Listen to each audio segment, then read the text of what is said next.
आरक्षण हे काही विकासाचं साधन नाही, तर आरक्षण हे रिप्रेझेंटेटिव्ह म्हणजे प्रतिनिधी देणारं साधन आहे।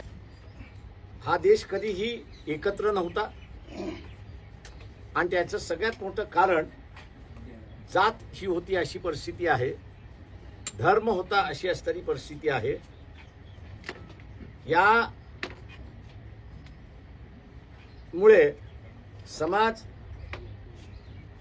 यामुळे समाज एकत्र राहिला नाही, तो जातीमध्ये धर्मामध्ये विखुरला गेला आणि एकमेकांमध्ये लढत राहिला।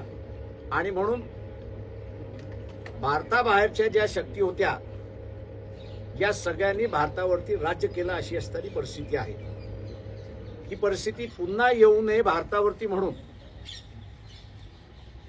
सर्वांचंच सरकार असलं पाहिजे। या देशातली मानसिकता लक्षात घेताना काही गोष्टी जबरदस्तीने केल्या पाहिजेत आणि आरक्षण हे जबरदस्ती आहे असं मी त्या ठिकाणी मानतो। आणि त्या आरक्षणाच्या मार्फत ज्यांना नाकारण्यात आलं होतं त्यांना असणारं सत्तेमध्ये स्थान आहे हे दाखविण्यात आलं आणि सांगण्यात आलं। आज तेच स्थान सुप्रीम कोर्टाचा निर्णय त्या ठिकाणी काढून घेते। त्या जजमेंटमध्ये असणारा एक पॅराग्राफ असा आहे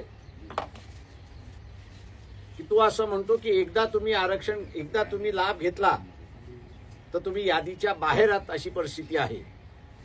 दुर्दैवाने मी असं म्हणेन, आरक्षण हे काही विकासाचं साधन नाही, तर आरक्षण हे रिप्रेझेंटेटिव्ह म्हणजे प्रतिनिधी देणारं साधन आहे अशी परिस्थिती आहे।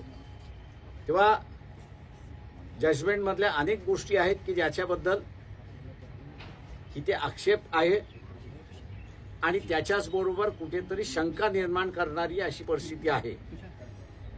हे जजमेंट जर राहिलं आणि उद्याच्या कालावधीमध्ये प्रतिनिधित्व मिळालं नाही तर मग ते प्रतिनिधित्व मिळवण्यासाठी माणसं कुठल्याही टोकाला जातील अशी परिस्थिती आहे। आणि म्हणून हे जजमेंट देशाच्या एकतेलाच स्ट्राईक करतंय अशी असणारी परिस्थिती आहे।